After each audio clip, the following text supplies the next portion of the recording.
தம்பி என்ன பாஸ் பண்ணிட்டா, அதுவும் ஃபர்ஸ்ட் கிளாஸ்ல. பாத்தீங்களா, தம்பி முதல் வகுப்புல தான் பாஸ் பண்ணுவேன்னு நான் அப்பவே சொன்னேன்ல. நீ சொல்லி எதுதான் பலிக்காம போயிருக்கு. கடவுள் கருணை காட்டிட்டார். என்னமோ தம்பிக்கு ஒரு நல்ல உத்தியோகமும் கிடைச்சிட்டா, அப்புறம் நமக்கு கவலையே இல்லை. அடடா பாக்கியம், நான் உனக்கு சொல்ல மறந்துட்டேன். பாம்பேல இருந்து என் சிநேகிதன் ஒரு கடிதம் போட்டிருக்கான். நம்ம தம்பிக்கு ஒரு நல்ல வேலை பார்த்திருக்கானா, மாசம் 900 ரூபாய் சம்பளம், அது 3000 ரூபாய் வரைக்கும் உயரம்னு கடிதம் எழுதியிருக்கான். அப்படின்னா தம்பியை உடனே அனுப்பி அந்த வேலையை ஒத்துக்க சொல்லுங்களேன். ஒத்துக்க சொல்லலாம், ஆனா ஆனா என்னங்க, 5000 ரூபாய் டெபாசிட் கட்டணுமா, அதான் முன்பணம். என்ன 5000 ரூபாயா? ஆமா பாக்கியம். எங்க யார்கிட்டயாவது கடன் வாங்கினா என்ன? 50 100 யார்கிட்டயாவது கடன் வாங்கினாங்க 5000 ரூபாய் ஆச்சு, நான் யார்கிட்ட கேட்பேன்? எங்க தம்பியோட படிப்புக்காக நகை நட்டை வித்து செலவு பண்ணிருக்கோம். மேற்கொண்டு கடனை உடனே வாங்கிருக்கோமே தவிர இதுவரைக்கும் உங்க முதலாளி கிட்ட கையேந்து ஒரு காசு கூட கேட்டது கிடையாது இல்லீங்களா? முதலாளி கிட்ட கடனா? சரிதான் போ, அந்த ஒரு இடம் தான் பாக்கி. இதுல என்னங்க தப்பு? நீங்க வேலை செய்யற இடம் தானே, அவரு உங்க முதலாளி தானே, கேட்டா என்ன? பாக்கியம், பெரியவங்க கிட்ட அதிகம் நெருங்காம அதிகம் விலகாம அளவோட பழகணுங்கிற கொள்கையை என் முதலாளி விஷயத்துல கடைபிடிக்கணும்னு நான் விரும்புறேன். உங்க முதலாளி இரக்க குணமுள்ளவர், ஏழைங்களுக்கு நிறைய உதவி செய்யறவர், யாருக்கு இல்லைன்னு சொல்றதே இல்லை அப்படின்னு கேள்விப்பட்டிருக்கேன். அதோட நம்ம என்ன கடனா தானே கேட்க போறோம்? சரி பாக்கியம்.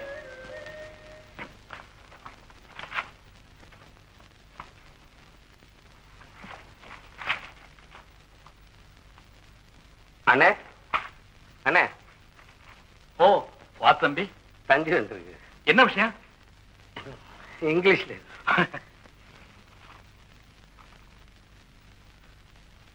ராஜரத்னம், நம்ம கமலி வெள்ளிக்கிழமை ராத்திரிக்கு வருது. நீ ஸ்டேஷனுக்கு போய் மறந்துடாம அடிச்சுட்டு வரணும். ஓ ரைட்.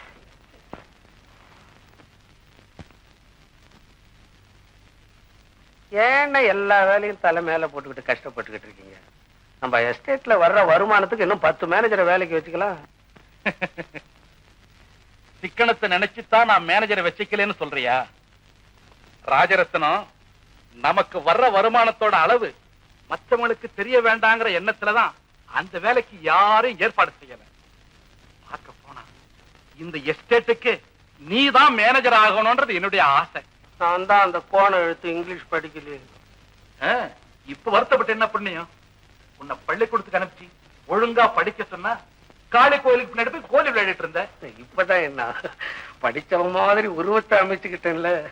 இங்கிலீஷ் படிச்சவன் என்கிட்ட இங்கிலீஷ் பேசாதபடி சமாளிக்க தெரியும். எஸ் கம் இன்.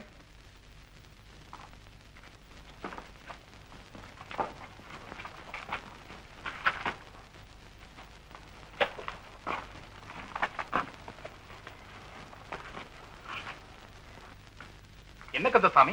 சார், என் தம்பி எம்ஏ படிச்சிட்டு இருந்தான்னு சொன்ன பாருங்க. ஆமா, அவன் ஃபர்ஸ்ட் கிளாஸ்ல பாஸ் பண்ணிட்டான். ஐ சி. அது மாகாணத்திலே முதல் மாணாக்கனா பாஸ் பண்ணிருக்கான். Very good very good. Kandasamy, உனக்கு கிடைக்கிற இந்த சம்பளத்துல உன் தம்பியை எம்ஏ வரைக்கும் படிக்க வச்சேன்னு சொல்றதை கேட்கும் போது நான் ரொம்ப சந்தோஷப்படுறேன்ப்பா. என் கடமையை தான் சார் நான் செஞ்சேன். என் தம்பி பிறந்த கொஞ்ச நாள்லயே எங்க அப்பாவையும் அம்மாவையும் நாங்க இழந்துட்டோம். அதனால என் தம்பிக்கு எந்த குறையும் தெரியாம அவனை வளர்த்து ஆளாக்குற பொறுப்பை நான் ஏத்துக்கிட்டேன். இந்த காலத்துல இப்படி ஒரு அண்ணன் தம்பியை பாக்குறது ரொம்ப அபூர்வமாப்பா. நீங்க மட்டும் என்ன சார், அண்ணன் தம்பி உங்க 2 பேர்த்துடைய ஒத்துமையை பார்க்கும்போது எனக்கு ராமர் லட்சுமணர் தான் ஞாபகத்துக்கு வராங்க. அது சரிப்பா. ஆமா, உன் தம்பியை நாங்க பார்த்ததே இல்லையே. அதுக்கு என்னங்க, பட்டமளிப்பு விழா முடிஞ்சதும் என் தம்பியை நானே நேரா கூட்டிட்டு வரேன். சரி சரி. என்னக்கு சார் நிக்கிறேன்? பம்பாயில என் தம்பிக்கு ஒரு பெரிய வேலைக்கு வாய்ப்பு வந்திருக்கு. அதுக்கு சும்மா சொல்லப்பா. அந்த உத்தியோகத்துக்கு 5000 ரூபாய் டெபாசிட். அவ்வளவு பெரிய தொகையை நான் கனவு கூட காண முடியாது. நீங்க மனசு வச்சா என் தம்பியினுடைய வாழ்க்கையை வளமாக்க முடியும். நான் கடனா தான் கேட்கிறேன். ஒவ்வொரு மாசமும் என் சம்பளத்தில் நீங்க பிடிச்சுக்கலாம்.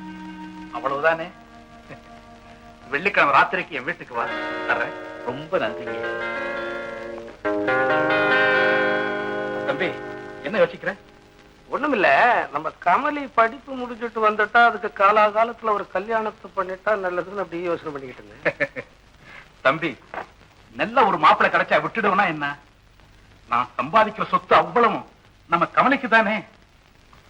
எனக்கு பின்னாடி அந்த சொத்துக்களை எல்லாம் நல்ல வகையில பரிபாலனை செய்ய தகுதியுள்ள ஒரு மாப்பிள்ளை நான் எதிர்பார்க்கிறேன்.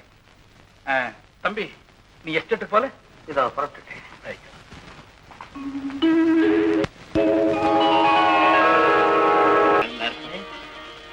தம்பி அப்படியே நில்லுங்க.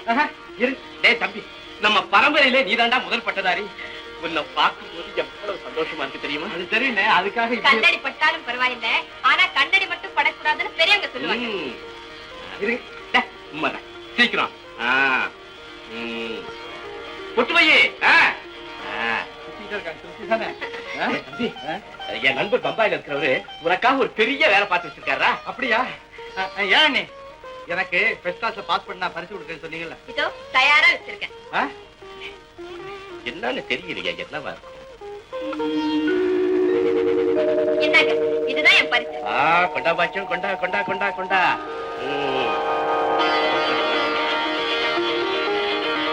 என்ன ரொம்ப நல்லா இருக்குல்ல?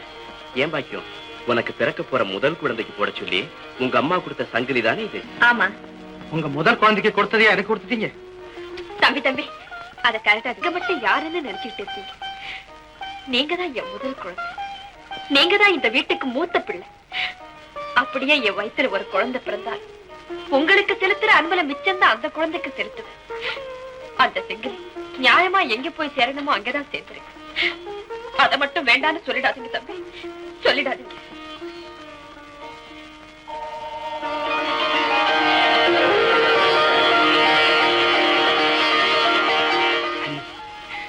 உங்க உருவத்துல என் அம்மாவை நான் பார்க்கிறேன். நீங்க இருக்கிற வரைக்கும் என்னை யாரும் தாயில்லா பிள்ளைன்னு சொல்லவே முடியாது. என்னை பொறுத்த வரைக்கும் நீங்க தான் என் தாய். தம்பி,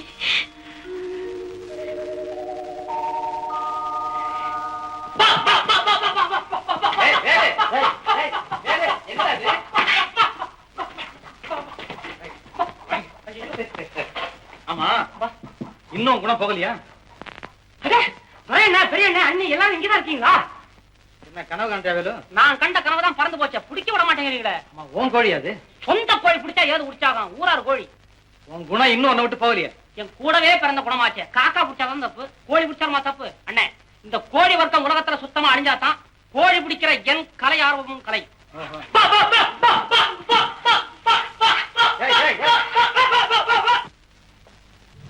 எஜமா, கூப்பிட்டீங்களாமே? ஆமா, அந்த ஆளை அவன்தான் மோகன்.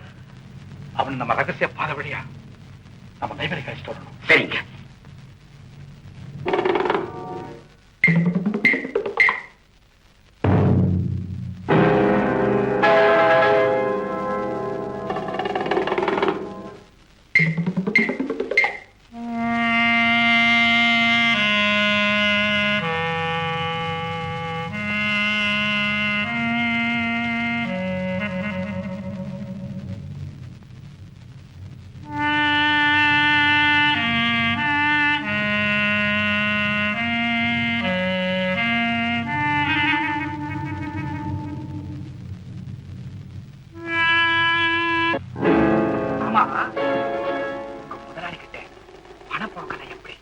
அதை பத்தி என்னங்க? 5000 ரூபாய் நோட்டா? பணம் நிறைய இருக்குதுங்க. ஓ, ஆமாங்க. இந்த உபச்சார வார்த்தைகளை கேட்டு உள்ளம் பூரிக்கிறதுக்காக நான் இங்க வரல.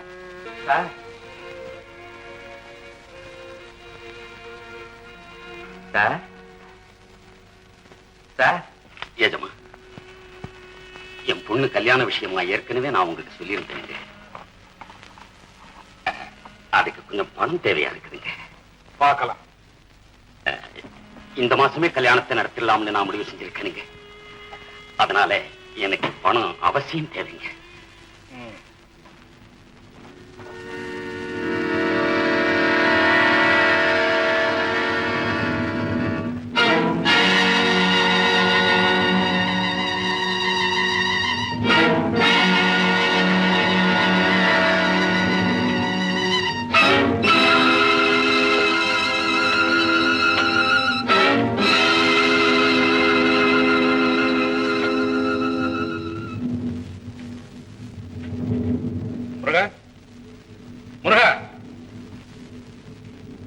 முருகா, அதுக்குள்ள எங்க போயிட்டான்? முருகா, முருகா!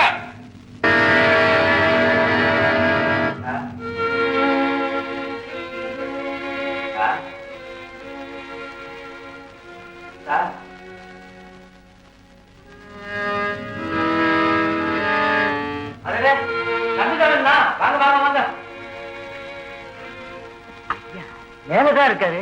ஆமா, என்ன நேரத்துல? தம்பிக்கு பம்பாயில பெரிய வேலை கிடைச்சிருக்கு. 5000 ரூபாய் டெபாசிட் கட்ட சொல்லி கடிதம் வந்திருக்குது. ஐயாவை கேட்டேன், இப்ப வர சொன்னாரு. ஆமா, இப்ப ஐயாவை பார்க்கலாமா? ரொம்ப சரி.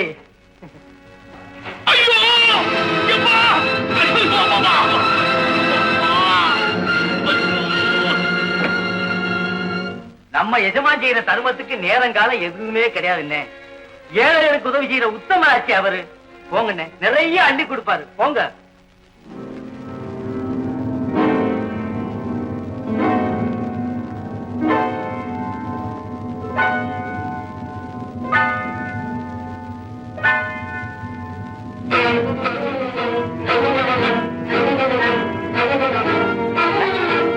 சோமநாதன் கொலை செய்யப்பட்டாரா? அப்படியா? அவருடைய அறையில? ஆமா, நீங்க யார் பேசுறது? ஹலோ, நீங்க யார் பேசுறது? ஹலோ, நீங்க யார் பேசுறது கேட்கிறேன். ஹலோ, 404 227.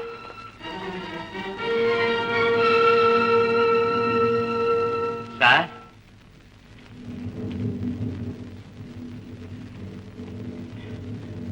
சார்,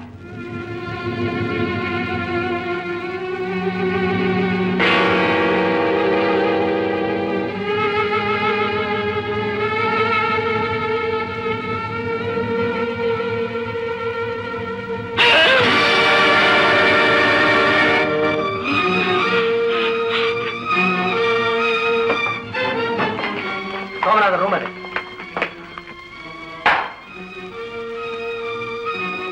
வேலை இருக்குங்க.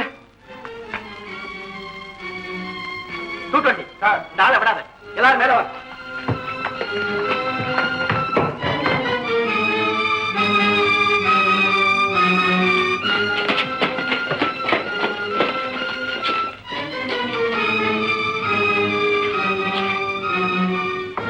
Kandasamy, cashier, Somanathan estate.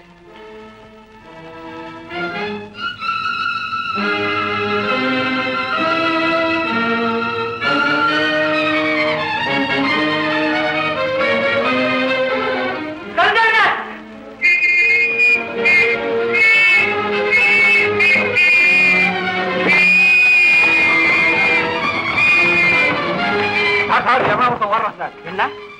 யாரது? யாரது? கேஷியர் கந்தசாமிங்க. கந்தசாமி கேஷியர். Come on, quick.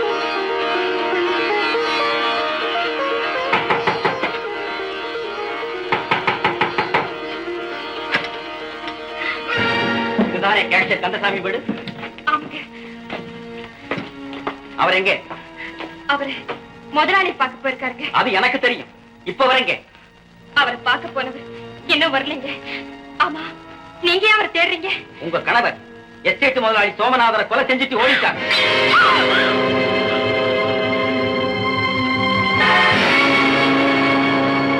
ஒன்னாட்போ, சீக்கிரம் கொஞ்சம் தண்ணி கொண்டா.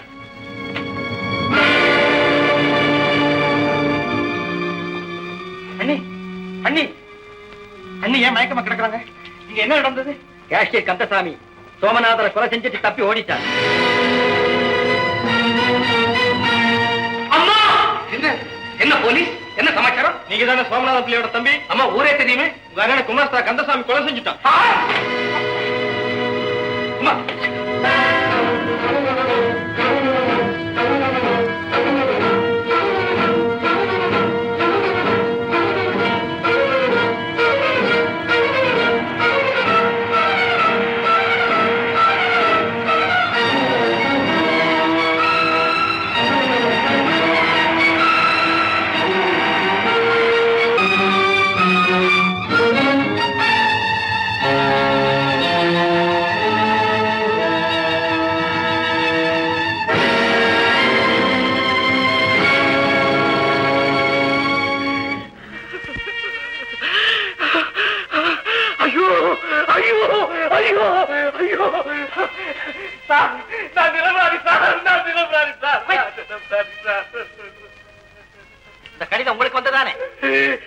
ஆமா சார், எனக்கு அதுதான் சார்.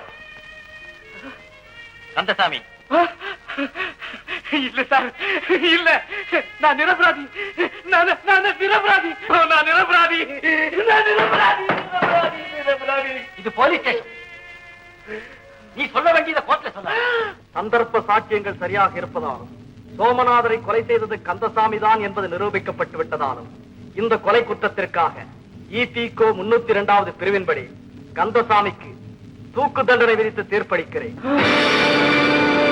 ஐயா,